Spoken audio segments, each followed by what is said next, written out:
Hey everybody, how's it going? I'm Chase. Welcome to another episode of the Chase Jarvis Live Show here on Creative Live.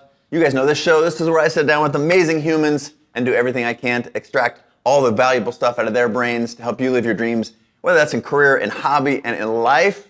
My guest today is an amazing stand-up comedian. You definitely know his voice, and he, from Bob's Burgers, my guest is Mr. Eugene Mirman in the house. Hello.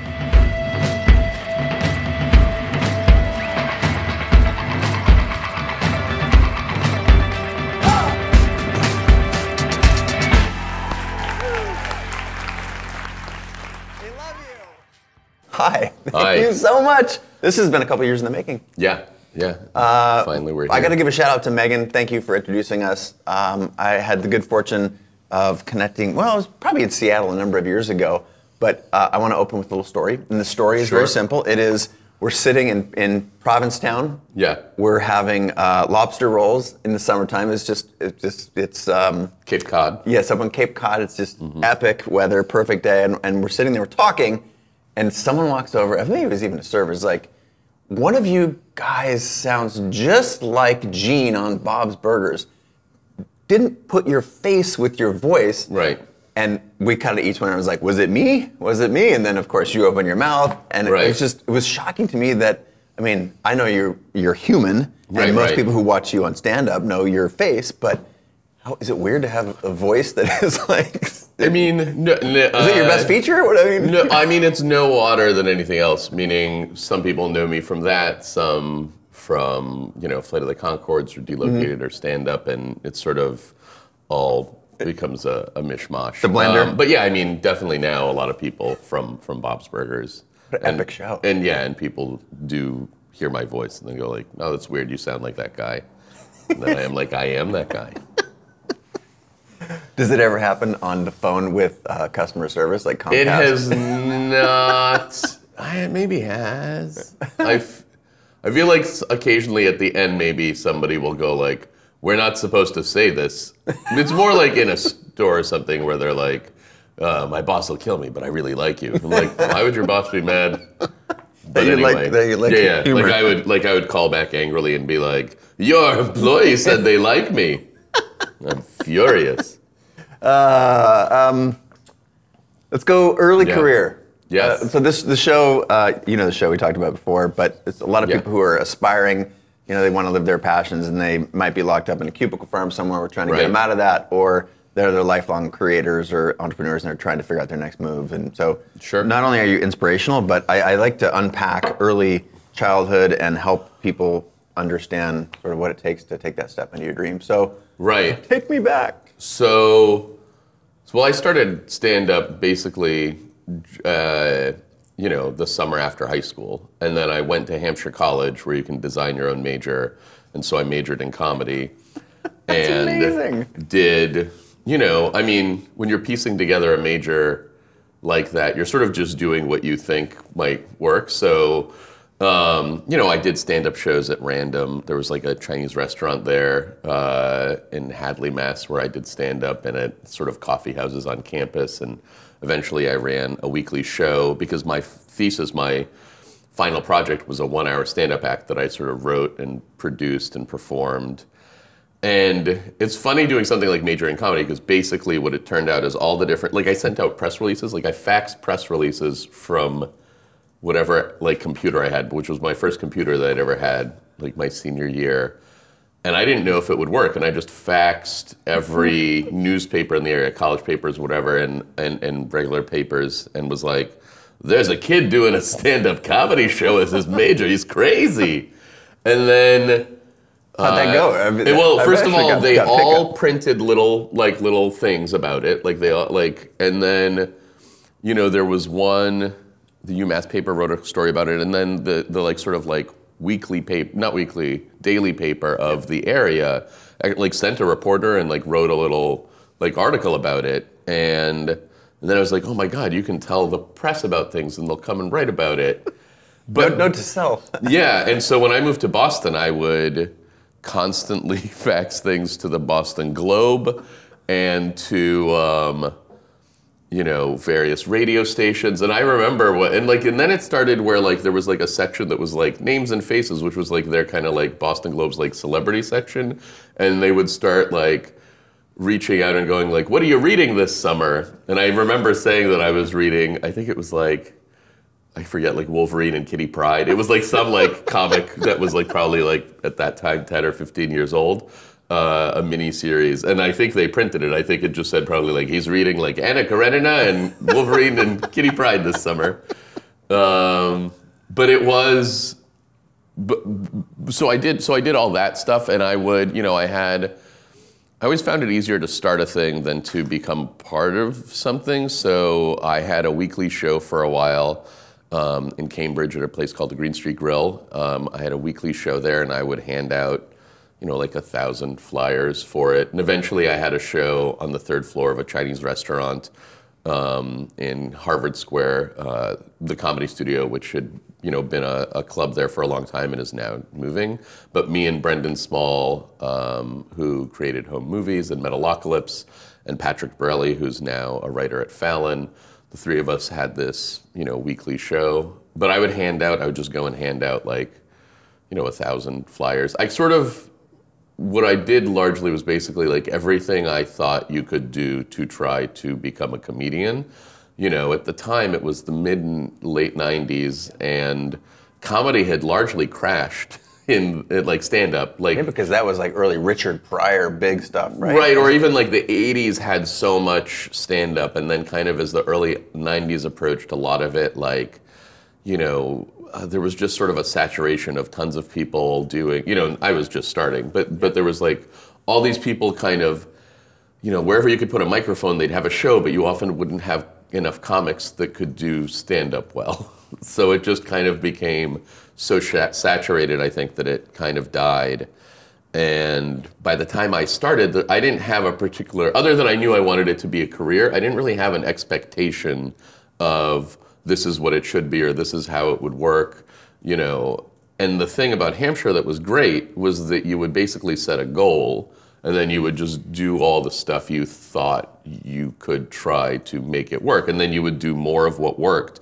I would send out more press releases because it turns out that's a thing you can do, and that people would write about you, and then they'd send a reporter to write about a show, and so that was sort of the early days, and I did that for a while in Boston until eventually moving to New York. Because are you still faxing people?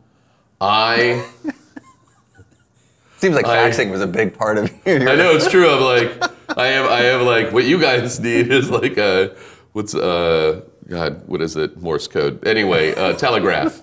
Like if you had only done this show in like 1898, you'd have basically Mark Twain telling you about how to telegraph newspapers. So no, but you're right. I have said like the key to success is faxing, which is maybe not today's lesson. But I guess I see it as the lesson being just do like 20 different things. Do more of what's working. And then, see what works and try different stuff. I think it's more about having a goal and then trying different ways to just make it happen or get closer to it. I think that if you look at, or for me, like, if I look at any, like, day or something, I'll be like, oh, I maybe didn't do anything, or it feels like I didn't do anything. But if I look at, like, a week or a month, then I'll see these things that I sort of did that moved a goal closer.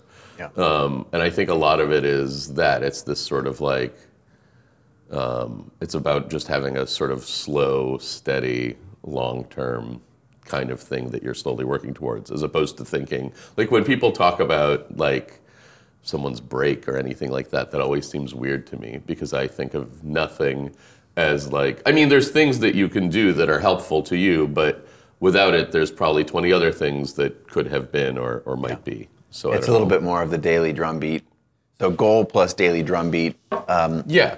Did you have a sense while you were doing that? I think so, implicit in there are two concepts I want to focus on for a second. One is that you sort of made your own luck, right? You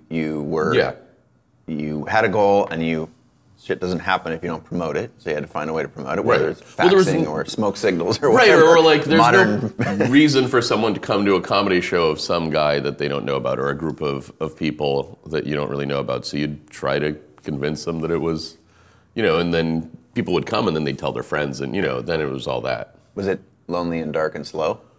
Or was it just a rocket ship? Well, it wasn't lonely in the sense that there was a bunch of comics who, around the same time, we all had, a similar sort of ethos and goal. And, when you're building something from there not being like much of an audience, in a sense, it only just slowly gets better, And I did the same thing when I was in New York, me and Bobby Tisdale and Holly Schlesinger, who is a writer for Bob's now. And I knew from Boston, she booked the show Invite Them Up that Bobby and I did. And that also took, a year and a half or something to like, this is also sort of before social media. So even if like someone was going to stop by who was popular and people would want to see, there was largely no way to tell anyone that they were coming. I used to have like a weekly AOL email that I would send out. I love it. I forget if I'm like, I don't know if I faxed press releases in New York. I might have emailed them. At this point, I might have switched to email because that had probably taken over. Because your Hotmail account was just cracking. Yeah, exactly. Yeah. So I think that's one thing that you need to make your own luck. The folks at home who are just starting or hitting a road bump somewhere, like the fact that you were out there promoting, there wasn't some fancy machine, it's you sending faxes or flyers or whatnot. I think that's a great takeaway. Also, you talked about, in a sense, it was iterating. Like you try something, if it's working, you do more of it. If it's not working, you do less of it. Yeah. Is that across everything? Is that the craft? Is that the... I mean, yeah. More you... I guess it just depends what the goal is. Meaning, say the question again. So you want to, for example, with promotion, 500 people show up, like, what did I do? You're deconstructing your success at all times. Totally, but a lot of it also is like, I remember when I first, I did this show at the Green Street Grill, and somebody from the Boston Phoenix, which was, to me, like the paper I grew up with as a kid, it was like the Village Voice of Boston.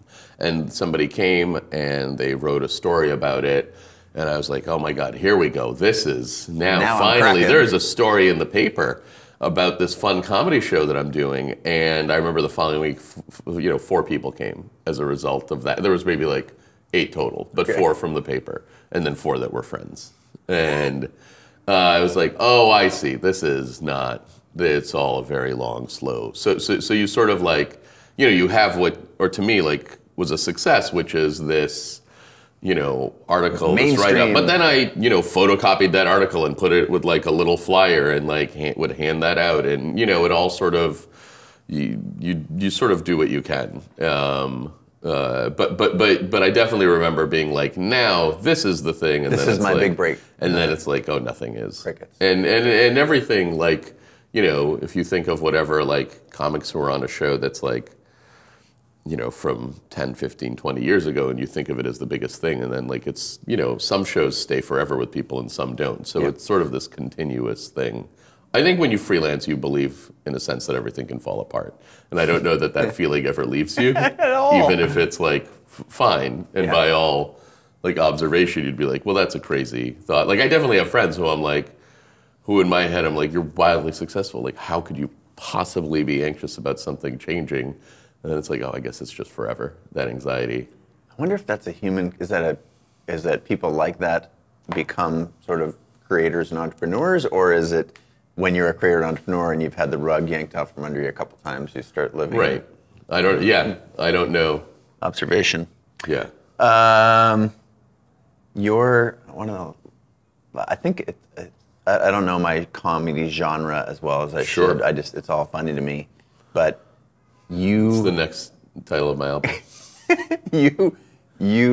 I think it's actually, I read this once, observational comedy. Is that right? Sure. Meaning my comedy? You bring in shit that you find in the world. Oh, I do. I don't know what you'd call it. I mean, and I will say that partially it's because, when I was in college, there wasn't like a stand-up scene. There was just sort of like, I ran a show, but I would just ask anyone I thought was funny to like tell a story or do something. Yep. And so I would basically try stuff in front of, whatever audience. And some of it was jokes, like a sort of straight up joke. And sometimes it would be a letter, or sometimes it'd be some weird thing. And basically if it, made people laugh, I would keep it. And if it didn't, I would try to change it or get rid of it. And so it was that sort of trial and error thing. But then as a result, a lot of my act is like, here's a letter I wrote, or here's like a weird thing I did, or I recorded this. Sorry. That's okay.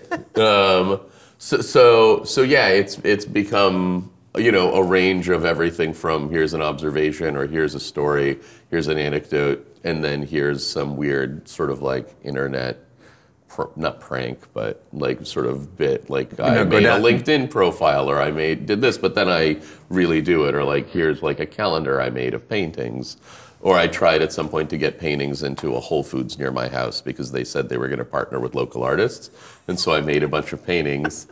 And the closest I got was when I got to perform that bit on Seth Meyers, and then that like escalated my like how close I was, and they like had set a meeting, and then it clearly fell away. Like they definitely did not want to put my stuff up next to the broccoli, but it was very close to being discussed.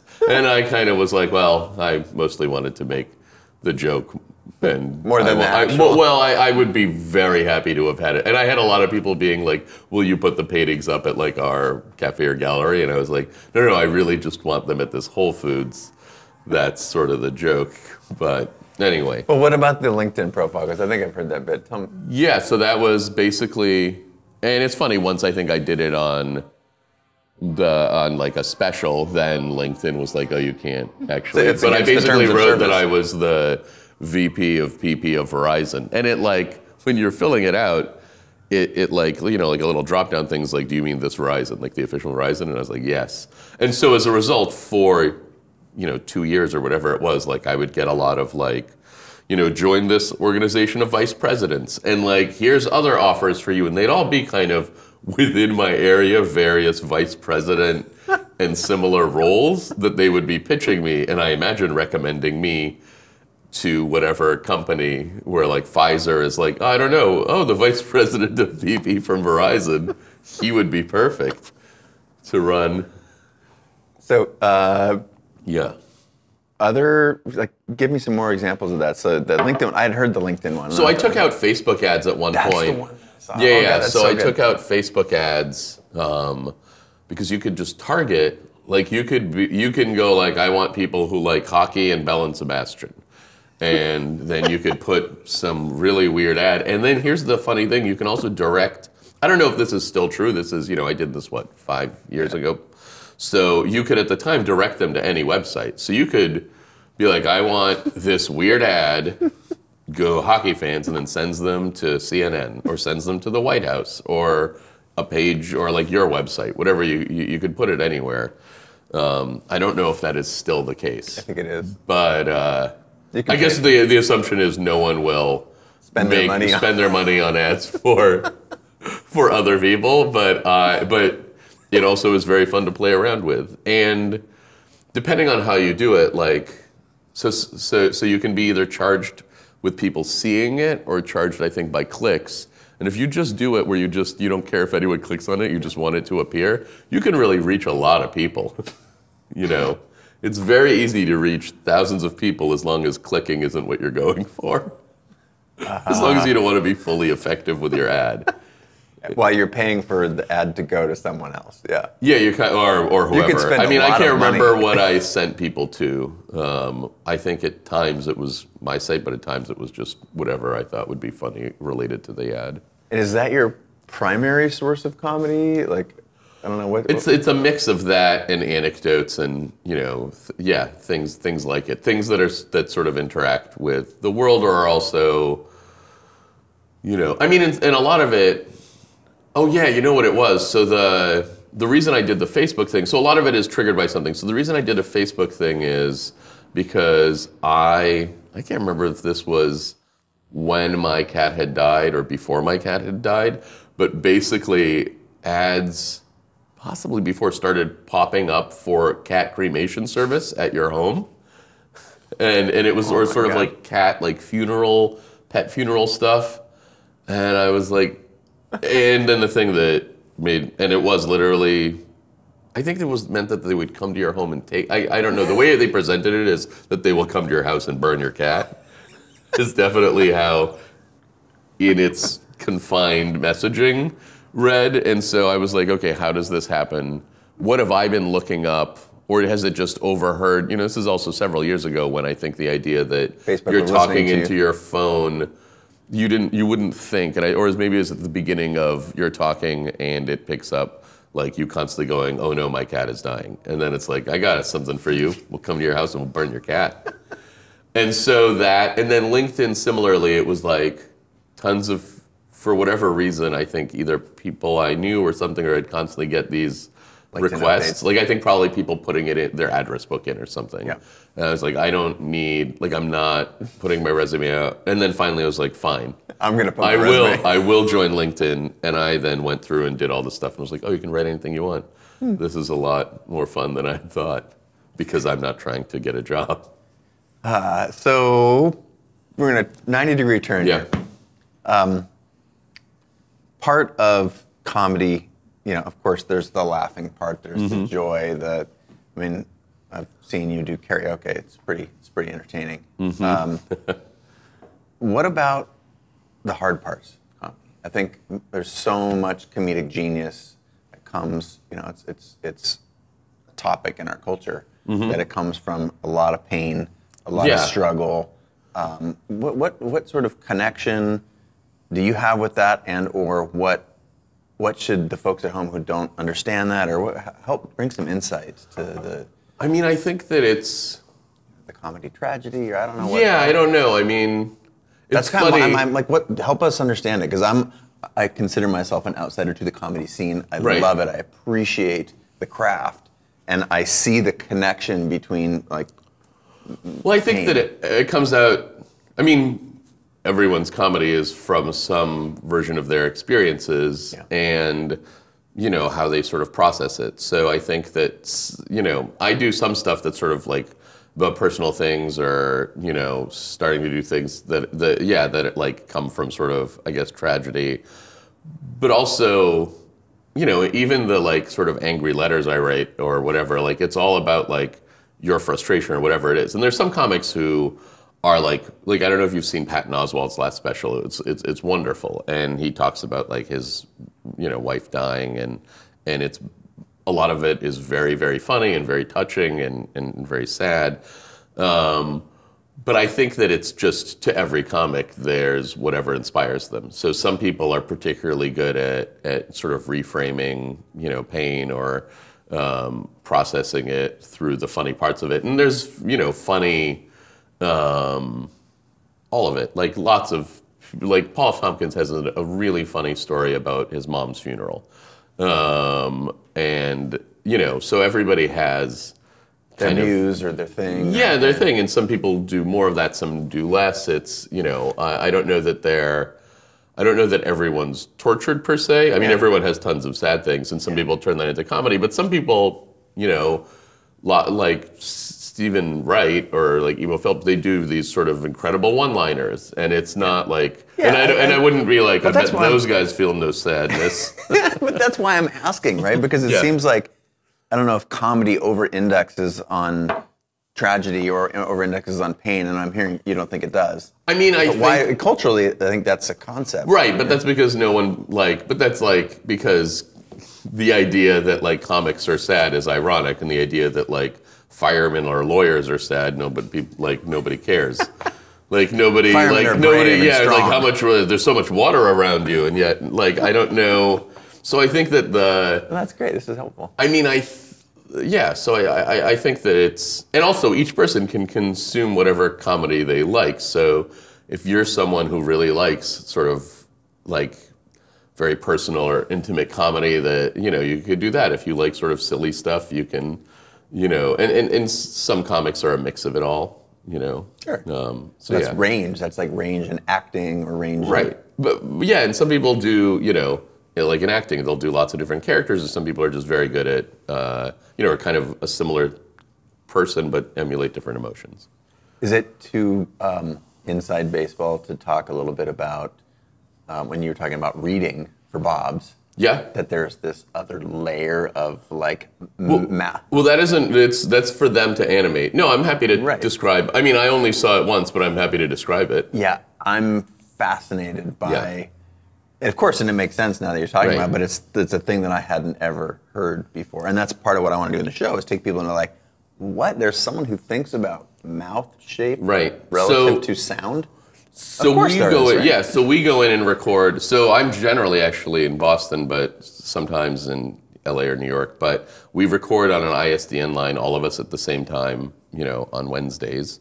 And, we record together and we get to improvise and then we do the scene as written. But then, and I just saw this for the first time, they sort of showed the breakdown. It takes about 9 to 12 months to make an episode.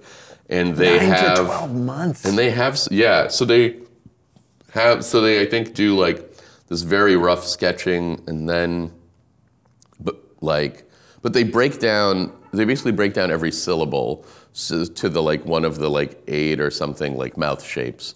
And then they write it out and you kind of have every noise that's being made and it's like, and the number that correlates to the mouth shape. And they do that for, the whole episode. So it's this crazy detailed thing. I mean, I'm sure that if like someone knows how animation is made, they're like, yeah, that's how you make it. Of course. But I had not seen it, and I was here at the because I mostly don't record here. So then we're in at LA the offices. for those folks at Yeah, home. we're in LA, as you can tell. Yes. Enjoy the cityscape behind us. Well, you can hear the fire engines and the cop cars.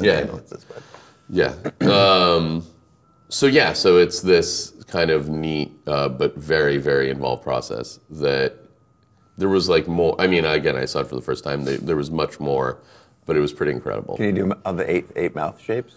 I don't know. I probably have just now with what I've said. So just pause this.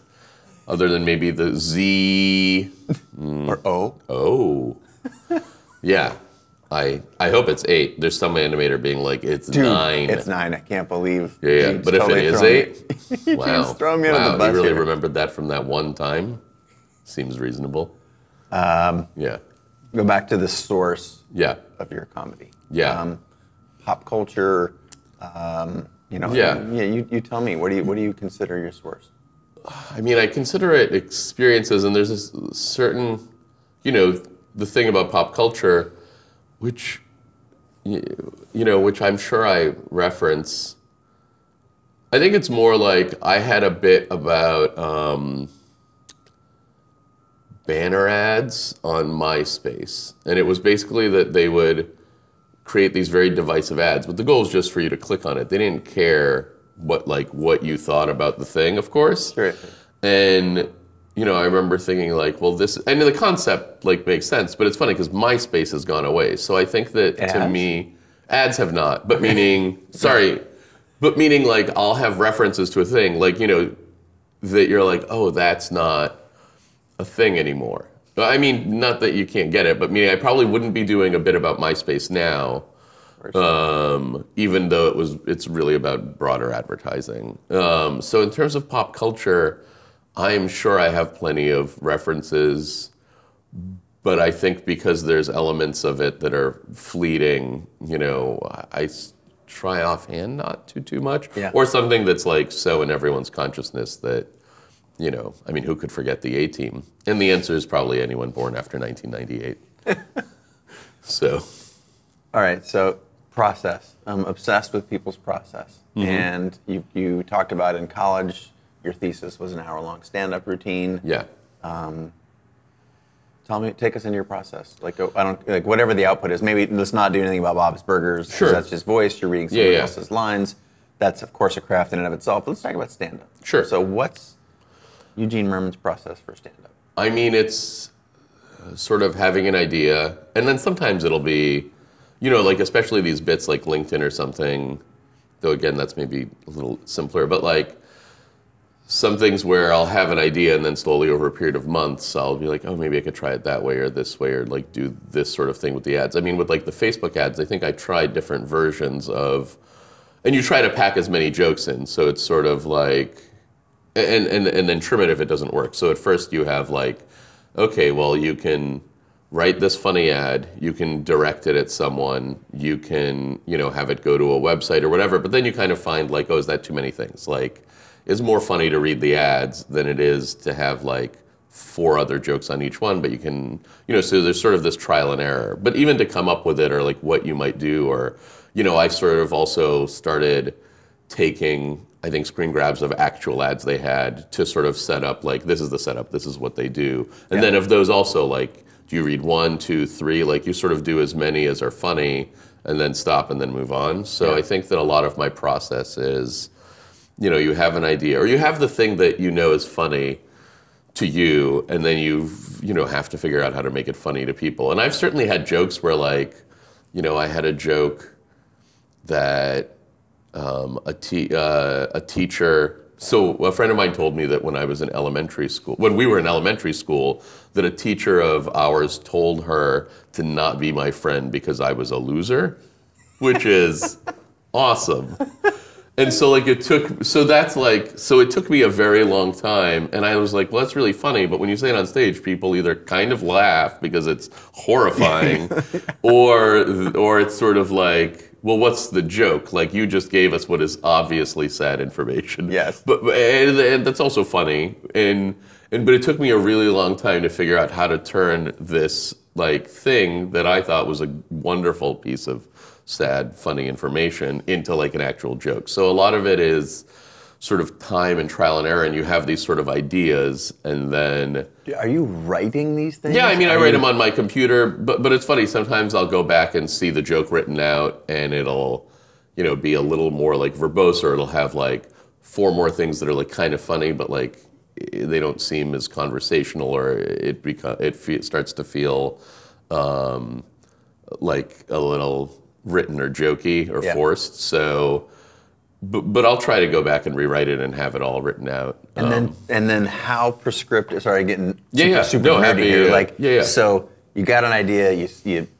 My 4th grade teacher told Sally to not be friends with me because I was a loser. Yeah. So you write that down. That's like the kernel of the idea. And then are you just like... And then you try to figure out like what's the joke part of that? Like, how do you turn it? Or like and again, LinkedIn, like, so there's the section where you can write in your skills, and there's like each of these things has different little sections and things, and you adjust it. Here's 5 skills, and then you read them out. Do they make people laugh? Well, 3 of them do, 2 don't. Okay, let's switch 2 skills out. Oh, it turns out, more like reading more than 4 skills in a row is that's the cutoff, and then you can move on to like, what were your previous jobs? And are you testing these on your friends? No, like in real time? On an audience. You test it all on an audience. Or like, I don't try jokes out on my friends, because also that's not the, you're trying to see if it'll work at a club. Right. Different environment. Yeah, you're trying to, and also. But you're saying this like it's so obvious to you, and I love. And to me, this is like, I'm like. No, I know. I think people. So you have to take all your crap and air it on stage every time. I think so. I mean, some people. Sorry, when I say that, what I mean is some people definitely do try tell their jokes to each other or comics or friends. For me, that isn't. Especially if I have like a thing where I'm like holding something up, and a lot of that stuff also like. It shows often, like when I hold up the ads or whatever it is, it's mostly to just show that it's real. Like I know that people can't really see it per se, but they get that it's a real thing I did. And so I think that helps the bit, the authenticity of like, oh, I think he really like did do this or did make these paintings. You're holding up paintings, and they get that I really did make these paintings and genuinely reached out to Whole Foods and that sort of thing. So you're writing these jokes out, and then how do you know what 20 minutes is? Are you practicing in the mirror? Well, it doesn't matter. Meaning, if you're like, so it matters if you're doing it on television, in terms of like, you need, You have a 5 special- minutes yeah. or 60 minutes or whatever it is. So then you need to know that everything, but also stuff's edited. So like, if for whatever reason, in fact, I think my last Netflix special was a little over 60 minutes, so you can do whatever, especially now that it's changing. But mostly what you try to do is make it continuously funny more than, like, if I have 20 minutes, great. The problem isn't I made people laugh for 20 minutes, and I need to only make them laugh for 10 minutes. Yeah, like you made them laugh way too long. Yeah, that was too much. They really enjoyed it. Yeah, so really you try stuff. And for me, I know that I have, like, some of it is sort of unconventional, but often it is basically still set up in punchline. Like, I think people think of, I'm still going, like, here's the premise. I made a fake resume, and here's my fake resume. I took out ads. Here are the ads. And then you have, so you have this one premise, and then you have 7 jokes, and some of them are the ad itself, some of them are about it, so it's just like a dense bit. And you're talking about being able to practice in front of audiences. Yeah. Like you have an audience in the laundry room, and you can just walk in there and There's, in most major cities, or, certainly in New York and Boston and LA or wherever, are lots of comedy shows that happen in the back rooms of various places, and some are better than others, and you can find them. The ideal show to me is a show where the audience, when you're trying stuff out, it's basically like they probably paid a small amount, and you can basically, if it's not funny, they won't laugh, but they won't be mean about it. Basically, there's an understanding. There's an understanding, like, you're in there to try stuff, and this is sort of, it's fun, and you can fail, and they won't, they'll basically, you don't want to perform in a room where people are just kind of laughing, which is rare. People will generally not laugh at a thing that's not funny, but some places they'll be very mean about it. Where then it's like this sort of, like, you don't want to fight drunks. You move verbally, I don't mean, but meaning, like, you don't want, like, it can't be a room that, like, you can't get a sense of whether your joke works or not. And so on the comedian side, they're like, oh, you got to go play at Frank's Club because it's a great audience. Yeah. Oh, really? So that's. Oh, yeah. If you have a very fun show in whatever city, people will totally want to stop by and perform there. I mean, that's a thing that is good. Meaning, like, in the shows that I did various times with various friends, like, the goal is to build up a show where comedians would like to go and perform at. And then the audience will come, or both. They'll each come to each other. Without factors. You don't even have to fact. Well, now you can Instagram facts. Insta facts. Okay, so let's talk in terms of sort of some successes and some failures. Sure. Because I think there's a lot of fear around putting yourself out there and bombing. Right. And I think people are already always also curious about what felt wildly successful to you, or things that people didn't know or wasn't obvious. Sometimes, like, you win a big award, of course, that's a big failure, or a big success. But talk to me a little bit. I want to cover both ends of the spectrum, because I think that comedy is an esoteric thing relative to building a company or designing a whatever. But there's craft, and that's why we're sort of trying to unpack comedy. Successes and failure. Right. Well, in terms of stand-up, you can always fail, like on stage. Meaning especially if you're trying stuff, but then also in just environments. I've toured with bands where sometimes it's good and sometimes it's a real sort of battle, and that's largely at the sort of at the beginning of my career in New York, when I would you sort of do again what you can. So I did a tour with Modest Mouse, and some of the shows were awesome, and then there was one in Miami that was just disastrous, and it was like a woman sort of heckling me in really weird, specific ways, where it was someone trying to convey she was basically trying to convey Ayn Rand's philosophy without having known that it was that. She just kept trying to distract me and saying that she was, like, lived a selfish life of, like she was trying to get the band on earlier. It was really, but it was just super weird. And then also the room was insanely hot, and it was just chaos. and it was, and it's terrible. But on the other hand, there was other shows in like Jacksonville that were really, really fun. So, but you kind of put yourself in whatever, you just have to do whatever it is that will get you to the place where you're a comedian or you're whatever you want to be. Yeah.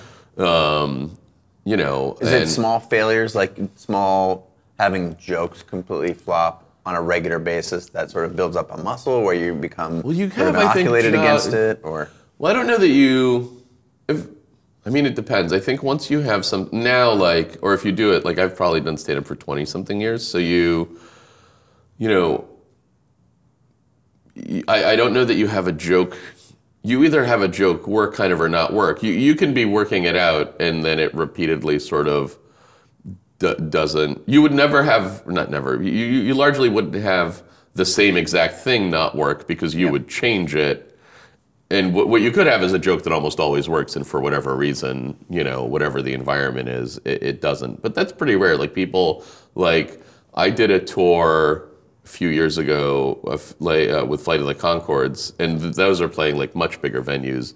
And I remember people being like, "Oh, do you have like a different act for like these shows?" As if I have like one act that destroys in front of 10,000 people, and I refuse to do it for any smaller rooms. So it's like, no, I have the thing that works, and like, depending on the environment, and if you're in a very hot place or whatever, there could be things that will kind of throw it, and you have jokes that work better and that worse. But largely, if a thing works, it kind of works. But to get it to that place, you definitely go to these various other shows and you try stuff and you completely might fail. Or more often than failing, what you'd have is, especially with like bits where I'm like holding up 5 things, I'd have like 4 that are funny and 1 or 2 that aren't, and then you kind of, you cut those and then you switch them out, and so that there's that process. So is it word for word? Like when you walk out there, how much is like, I'm definitely doing these 3 things and I know I'm going to do these 3 things, versus, I mean, obviously you're a trained professional improv comedian as well. So like how much of that is? It's largely, I mean, when you have a joke that works, it is sort of word for word, kind of, with often the same pauses and, affectations, essentially. And then some things do sort of change, or it depends. Like often, if you have for me, like if I have a bit where I'm holding up thing or saying a thing, sometimes the preamble to that might be different, and that sort of stuff. And contextual for Miami here. And it might work better and worse. Like meaning, like part of me is like, partially is like, I wish I did have a consistent thing, but also sometimes it makes it funnier. And it makes it more organic to have sort of just like a setup that's not, as set in stone as the rest of the bit. Yeah. So is the Miami show with Modest Mouse your worst experience ever on stage? No. Talk about just like dive bomb. I mean, sorry, that was terrible. How do you mean? Oh, you meant terrible. Oh, yes. No, I mean, there's lots. There's, and I'm... And I know we try and not think about it too much, but I'm trying to help folks at home say, yeah, God, it's okay to. No, there's lots of, meaning when you do stand up, I mean, there's years of, I had an audition that I did for Conan in like 99 or 2000, 99 probably, in New York. Like I lived in Boston and came here and definitely bombed, and someone heckled me, and it was like, I hadn't been on TV, and it was sort of like, this might be my chance to be on TV. Yeah. And, went terribly. And then, of course, the producer was very nice, was like, oh, that didn't go, but like, we'll have you back and look at you again. Like, that's the thing about sort of this notion of breaks. Yeah. It's like, and I remember when I got Conan asking the producer, like, oh, like, why, like, and it was this sort of thing where I got a call that was like, I'd been auditioning for maybe a year and a half or something for them. And then I got a call that was like, we might need you on Friday. And it was a Monday, and I was like, and I lived in Boston. I was like, sure. And they were just like, practice your set. And then I remember they called and they were like, we need you. We'll bring you down. And that was like, this like a guy at the airport met me with a sign with my name on it. It was incredible. And I remember being like, why do you need me? Like, why do you need why this? now? Why Friday? Or like, why do you need a comic to come from Boston to do this thing? And they were sort of like, we're just as excited to find you as you are to be on the show.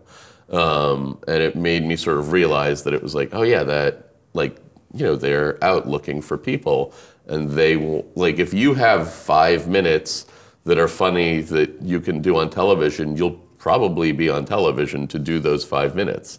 It makes sense for everyone involved. Was there a point where you had to put yourself out there, where you went from just being in small clubs and doing that to like you had to decide to shift gears, or was it very organic? You keep stepping up in the ring? I had thought originally like that I was going to live in Boston and I would move to New York once I got a job in New York. And then it became increasingly clear that that's not a thing, that you can't get a job in comedy. Not you can't, but it would be unlikely. Like, I certainly know people who have in fact done it, but it's not really. So I think at some point, and then the truth is, when I got to, I mean, here's another great failure. I remember getting hired to write. This would have been my first writing job ever. It was to write for some show, I think on VH1 maybe. And being so excited, it was probably 2000, 2001, very broke and very excited. And then I went after I got the job to like get sushi somewhere, and it was like, $40, which was like definitely a percentage of my net worth, like a calculatable percentage. And I was like, this is awesome. And then the next day, there was an article about how all these executives from basically MTV and VH1 had been let go. Show went away, everything was gone, and I was like, oh, I see. Oh, that was a fun job that almost happened. And then you sort of realize how it's like everything can always fail.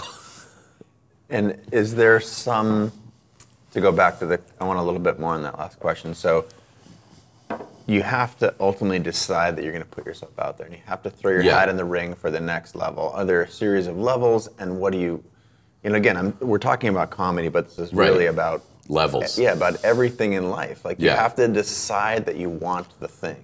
And how proactive have you been with that? And so I think that I decided. Oh, I see. I mean, I would say that I guess like one thing that was probably convenient for me is that since I was a kid, I decided that I wanted to do comedy. So I've always basically slowly worked towards that. But if I hadn't had that, I don't know, maybe it would be very hard. So for me, at some point, I spoke at my college, at Hampshire graduation, now 5 years ago or however many. And this was actually from, I think, I did some interview. This was a thing I said where people, terrible storyteller. Basically, somebody asked me what my backup plan was at like a college event, and I said that I believed a backup plan was the first step towards failure. And I think of that, a little tongue in cheek, but I do think that there's an element of that's true. And again, it accounts for for many years, I didn't have any health care until eventually I could get it through freelance or whatever. So partially I could do this because I happened to not get sick in my 20s. But there's obviously things that will set you back or change the course of your life that can't be controlled. But shy of those sorts of things, I'd always kind of been like, I want to do comedy. So in terms of stepping up to the next level, I didn't have another thing I could do or wanted to do. And I think at each age, I was fine with whatever I had. So I lived for a long time in a studio apartment, or had meaning you can really scale down your life to a point where you're like, this is fine. You're right. And then at some point you're like, this is madness. But then to me, those things happened at stages where I would find work. So I would write close to breaking. Somebody would be like, you want to make a bunch of web videos? I'd be like, yes, very much. Or getting an agent. When I first got a booking agent, that helped me go from, I didn't know exactly how I could make money, to now I could make $150, a day. not every day, but enough days that I could cover rent. So there's that. So I don't know if there's as much of a stepping up as a continued. The biggest thing to me was moving to New York City, which I was terrified of. Yeah. And do you think that's a requirement in this day and age now with the web? And is there still just absolute pockets that if you're trying to, and again, this is talking about comedy, but this is like universally, if you want to be in fashion, do you go to Milan? If you want to be in show business, do you go to Hollywood? If you know. Well, I think it depends. So, now with a phone, a phone is better, film equipment than I had throughout college or whatever, throughout life. Until 2 weeks ago. Yeah, so it's sort of, so I think it just depends, like what can you do? So early on I made a website with an office mate of mine in Boston, Scott Bowers. He was a designer, and we took a photo of me from when I was 4 in Russia, and it was black and white. It looks like it's from the 1930s. And I sang and pitched a bunch of like classic rock songs in a really silly way, and then he animated the mouth.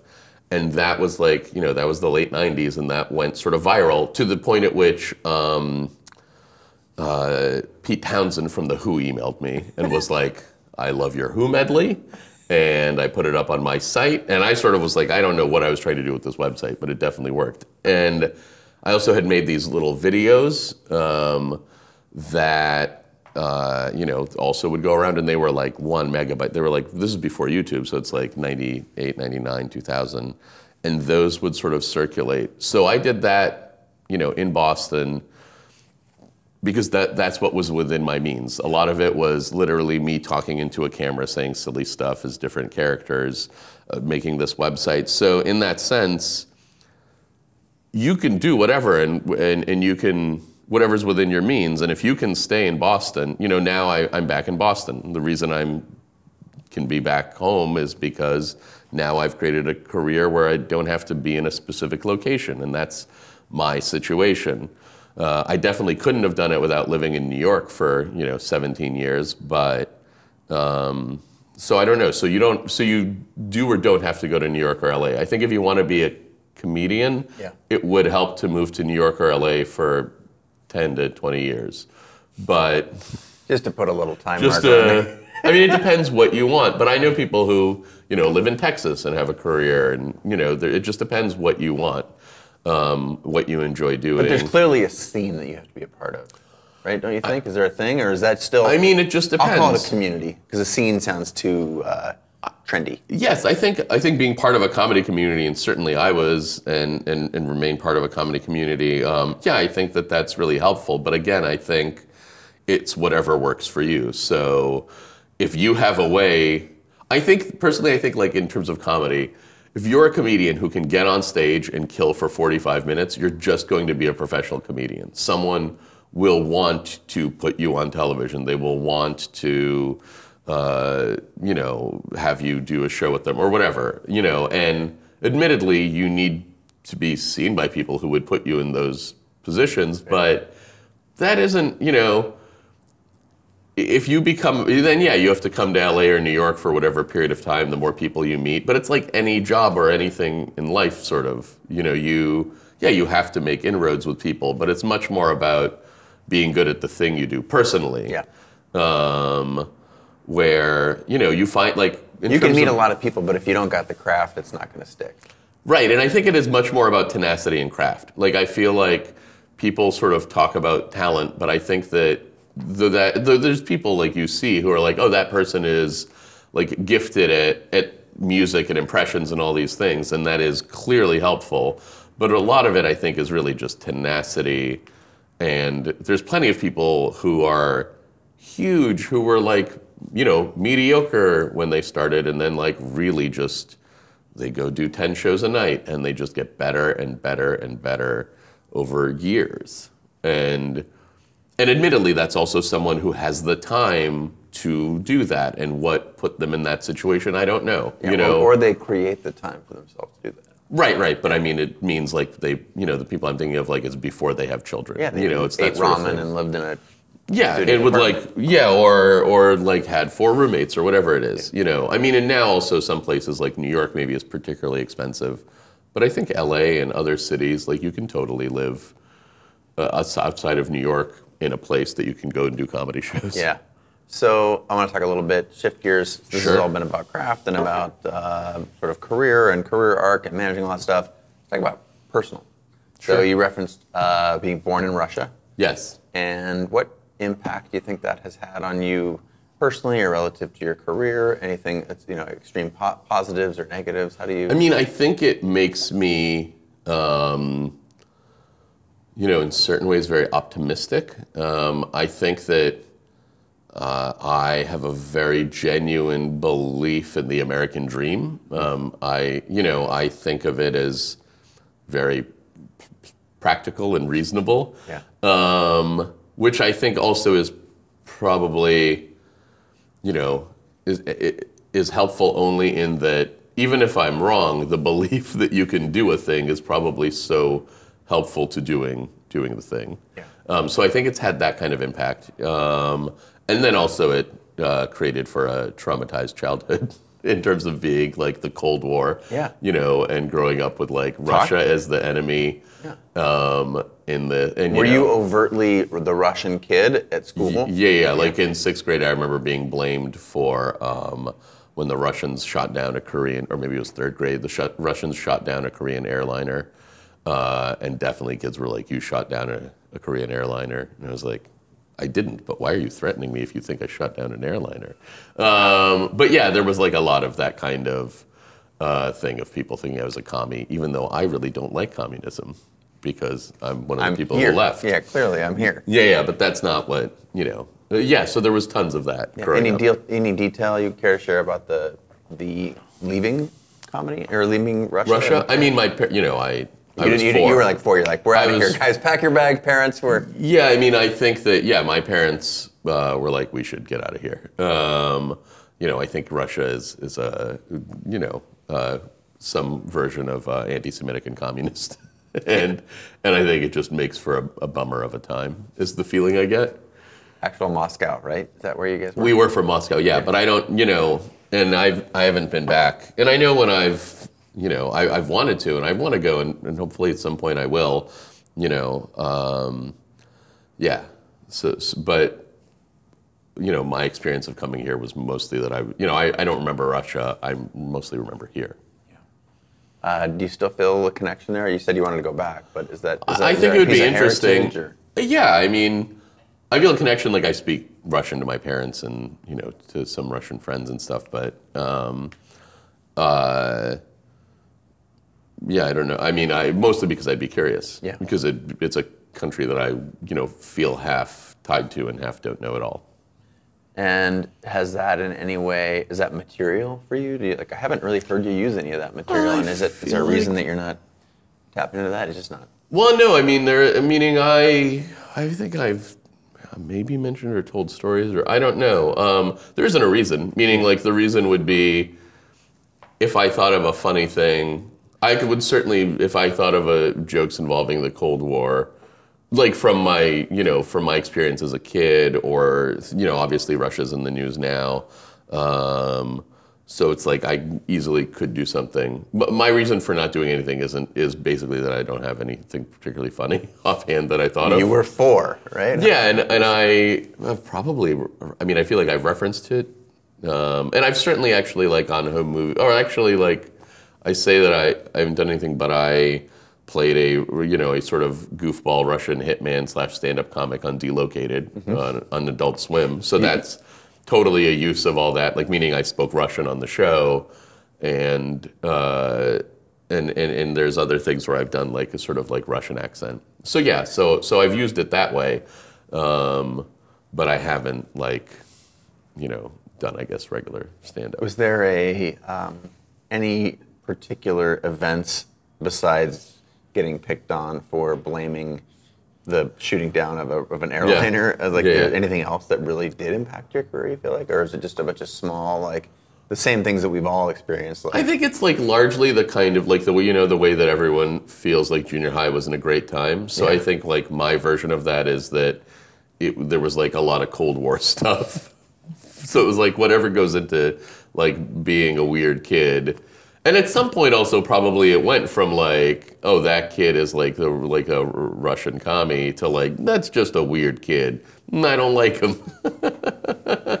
And who knows, I might have also been annoying. Like it's probably a whole mix of everything. And you know, but then as I feel like as I got older and everyone got older, just like everybody's experience, most people I know, like things got much, much better for them around 10th, 11th, 12th grade. Yeah. And I'm your skin a little bit. And yeah, and I think people are just like, just a little older and like, wait, like I shouldn't be a monster. Like, why do I keep hitting that person in the face or pushing them or whatever? So if, all right, I think clearly there's a pattern with your answers that there's a lot of different paths, right? Right. And I think you're probably wisely reluctant to ascribe any amount of success to a particular set of behaviors. There's a lot of luck involved. There's your past, your history.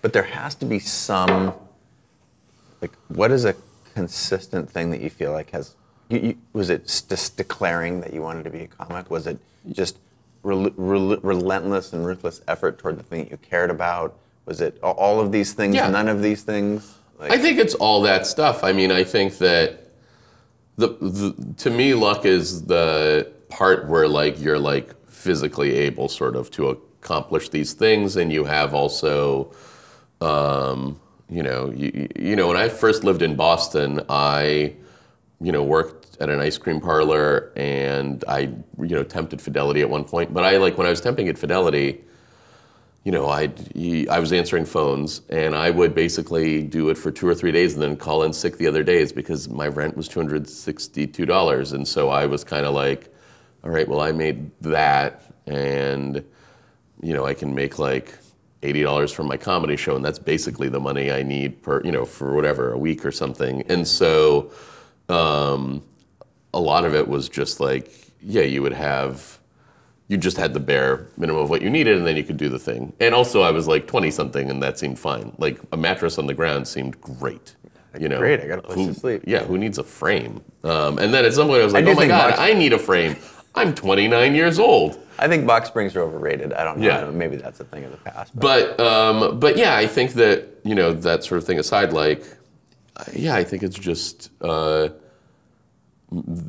just consistently working towards a goal, basically, within whatever is within your means. So that included for me making a weird website, making videos, putting them online, handing out flowers, sending out press releases, all while trying to be good at comedy. All while trying to, when you came to the show, being like, oh, this is fun. This is a great way to spend an evening, How about the people around you? Did you find that people around you were supportive? Did you have to seek those people out? Were there people that were haters and you had to avoid? Like what? Largely, it's a very supportive community. And I also find the idea that like comedy is competitive or something, like, and I imagine most fields, to me, like, not at all the case, where basically, like, I'm not up for the same thing. And certainly if you're making your own thing, no one's up for your stand-up. Yeah. So, like, if I'm doing stand-up and I can do a good job, then that's fine. But yeah, I will say that, like, I remember meeting, Bobcat Goldthwait early on, and he was very nice, through a friend, Tony V, who's a comic in Boston, who would come to this show that I did with friends, and he was really supportive. And he had been someone who, like, when I was in Boston, like, he had been on Seinfeld and stuff, and he was sort of this, like, very supportive figure, and remains so.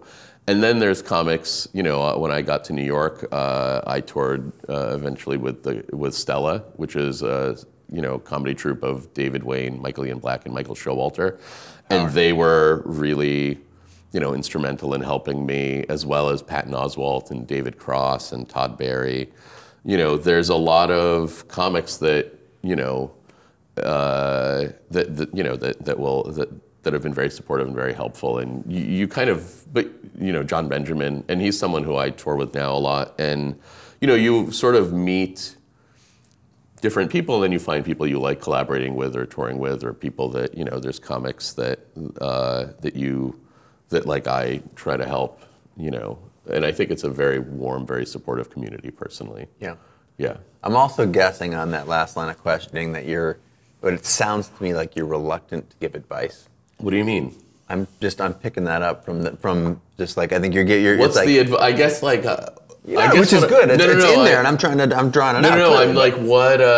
What's so funny is I'm like, no, I'm giving advice, which is do the thing. Like I think to me the advice is, whatever your goal is. I don't know, if you want to be a filmmaker, find a way to make a film. If the only way you can do it is with your iPhone, do that. Yeah. If you I think no one is stopping you from making a thing, and then try to figure out how to get that thing out there. Submit it to 25 festivals. If that doesn't work, make another film, write a script, take a script writing class. I don't know, I feel like my advice is do everything. And then when you're running out of time or energy, focus. But yeah, it's not that I'm not willing to give advice. No, I love it. My advice is, think of all the way, think of the goal, and then think of 5 ways that you could succeed at that goal, and then try them, and then narrow it down, and then think of another goal. I think that's probably, is that helpful? It's beautiful, right? To me that's a you could put your arms around that, and what I'm also trying to connect, it's the same for everything, right, and we make things a lot more complicated. I think you deciding that you're going to be a comic. And earlier, you basically said the best way to achieve Plan A is to kill Plan B.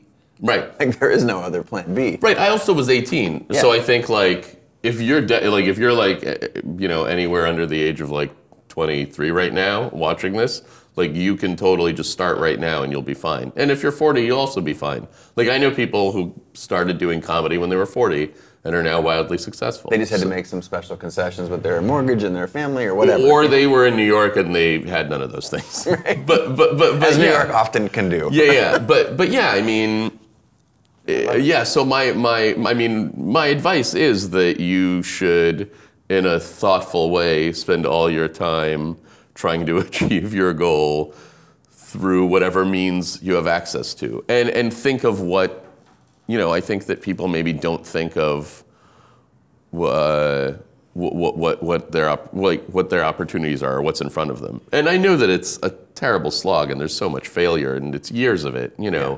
I mean, I started when I was 18, so I got to fail, for 5 years or 6 years even before I was even in a city, kind of doing stuff. Yeah. That's a really important message. So I do think that vaguely, if you try to do a thing that within 10 to 15 years you'll probably succeed. I think that that's true with so many of the people I know around me.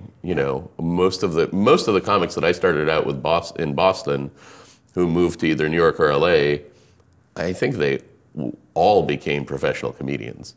Meaning, and I don't know if it's a self-selective group or what it is, but I will say that virtually everyone I know is now either has a TV show or tours as a successful stand-up or works on a show. There's an element of stamina, clearly, right? I think it is largely, stamina, tenacity, and then of course being good at your craft. Yeah. I think that is very important. But something like 90% of the people I started out with in the late 90s are all working professional comedians. Yeah, 28 years later. That's the stamina part, they're still doing it. And you almost have no choice but to become good at your craft, assuming you're putting in the time. Right, and assuming that, nothing, that you can do talent. It. Yeah. All right, so let's shift gears and Sure. look into the future a little bit. Yeah. Married. It's true. Child. I'm already married. Child. Yes, I have a child and I'm married. You're like, just to clear, we're looking at the future, but you mean today. a few years ago. Yeah. Yes, I am married. I have a child. Yeah. He's 17 months old. Your descriptor for him was he's large? He is the size of a 3-year-old, but he's 17 months old. Size of a 2.5 to 3-year-old. Yeah. Wow. It's very big. Does that is that shaping your career in a new and different way? I hear you're out here, we're getting some sunshine in LA, and yeah, I mean, it's 8 degrees in Boston right now. I know. Yeah, somebody was like, sorry, it's cold in LA, and I was like, it is 70 degrees warmer right here. Like, are you kidding me? Anyway, yeah, how is that shaping? What's the question? Just like, do you feel different about your career now? And because there's a lot of folks out there that the family does take priority over their career. I just wondered how you work those two things together. Well, I mean, part of it is that I've tried to create a career that is adjustable. So obviously, like something like Bob's Burgers, which is a cartoon that I can record once a week, and then other shows. There's other cartoons and like podcasts and various things that I do that are that are very conducive to being home with a family and not having to travel as much. Though I am about to also go on tour for several weeks, but yeah, the way that it's affected it is that I try to do stuff that lets me be home more. Yeah. And again, that's because I have a few jobs that allow that. I have a podcast for Audible, and so that lets me be home. If I wasn't, I'd probably be on tour more. Yeah, but you do that out of intention, right? You want to be able to spend more time with the family. So what are things that don't require me to be in Tuscaloosa tonight? Right. I intentionally try to do more of those things and meet with people who will facilitate that. So that's true. Well, let's talk about some of those things. You got Audible. Let's talk about your tour. Let's talk about Audible. And what else is in the making right now? What else is? What do I do? I know you're just a wildly passionate chef. The last time we were together, I think you do love cooking. I know. Amazing duck. I wonder if I have that photograph. You probably do have a photo of me holding a duck somewhere. That was such a good picture. Yeah. So tell me about the Audible show, though. Hold On is a show where basically comedians tell a story and I ask them questions throughout their story. And I don't know, there's something like 50 episodes or so that we've done there on iTunes and wherever people get podcasts, and also on the Audible app. Neil deGrasse Tyson told a story about how he almost became a male stripper when he was in college to make money. Wow. So if you want to hear that story, I know I did. It's really funny. Wow. What episode is that? The Neil deGrasse Tyson episode? Okay, that's what it will be called. And that one's, I think, not meaning that one's just on Audible because they're releasing them in seasons. Sure. There's that show. There's a kids podcast for WNYC that I do, and stand up. And I had a comedy festival that me and my friend Julie Smith did for 10 years in New York. And though the festival had its last one, we're making a documentary about it, so I'm working on that now. But again, that's like a thing where we filmed something, and now I can watch cuts at home and give feedback, and again, it lets me be home. Yeah. So, you told the anecdote about Neil deGrasse Tyson. Yeah. Presumably that's a story he doesn't walk around telling all the time, that you are able to extract that brilliantly from him. Well, he came up with that as the story he wanted to tell. So I didn't. Wow. So the way the podcast works is people have a story they're going to tell, and I ask them questions. So he didn't like suggest other stories, and I was like, how about this one? He was like, this is the story I'm going to tell. I don't tell it a lot.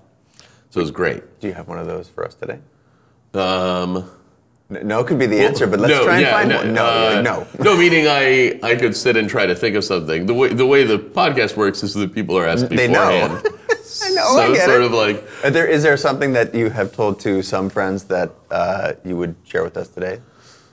I mean, funny, like, I'm sure there is. I like that it seems like I'm evasive, but I'm not evasive. You're like, do you have any stories? And I'm like, I've got many stories. I am a professional storyteller. Offhand, I don't know what a story, because also what would come to mind is stories I tell, not like the stories I don't tell. I probably rarely talk about the, Korean airliner thing. But that's the whole story. What age was that? Just to replay that for a second. I think it was 83 that it happened, so I don't know. However, I guess I was like 8 or 9, which is way too young to shoot down a plane. Just to be clear. From wherever you were. Right, from Lexington, Mass., the birthplace of America. A great place to come to from Russia. Came right to the heart of the American Revolution. Very hard to shoot down a Korean airliner from Lexington. Yeah, especially with the stuff I had as a kid. Yeah. Which is maybe a kickball and like a. All right, so there's the Audible. There's the Audible show. Yeah. Tell us a little bit about the tour. Because I'll definitely I'll come find you. I don't think I think it hasn't been announced yet. Oh, we can't talk about that. Okay. But I will be doing tour dates. Do you have a favorite? I've seen you in San Francisco. Mm-hmm. Last time Megan and Brian and Kate and I were in Boston. We saw you there. Do you have a favorite place to perform? I have favorite places. I mean, those cities are great. Seattle. Seattle. You know, the Neptune. Bell House in Brooklyn, where I've done many shows. We've done our festival. That's like one of my favorite places.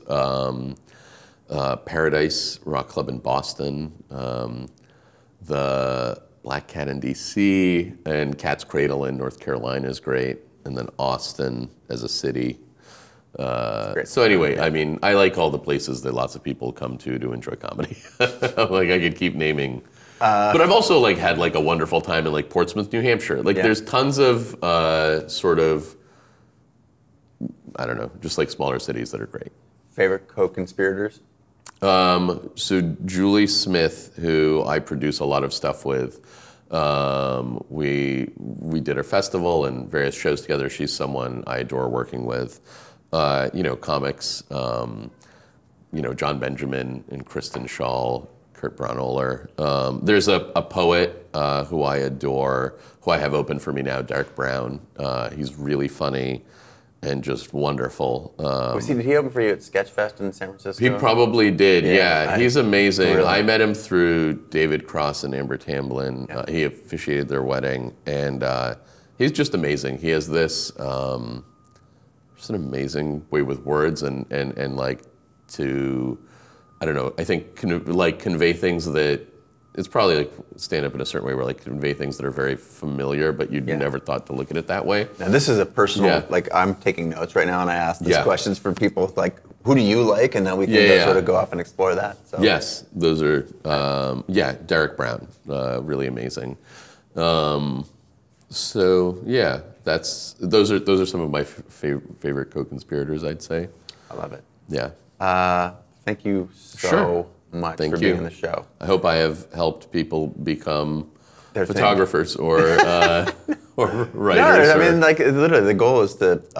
This applies to anything, and it's been such a treat to follow your career over a long period of time, and you're welcome. Occasionally bump into you in random ass places with our mutual friends. Yeah. Thanks for coming to LA, or thanks for being in LA at the same time we're filming. I hope you have a good one. Awesome. Thank you so much. Thank you. This was really fun. Bye-bye. Bye, friends. Bye-bye. I hope what I've said is fair and reasonable. Fair and reasonable. Balanced.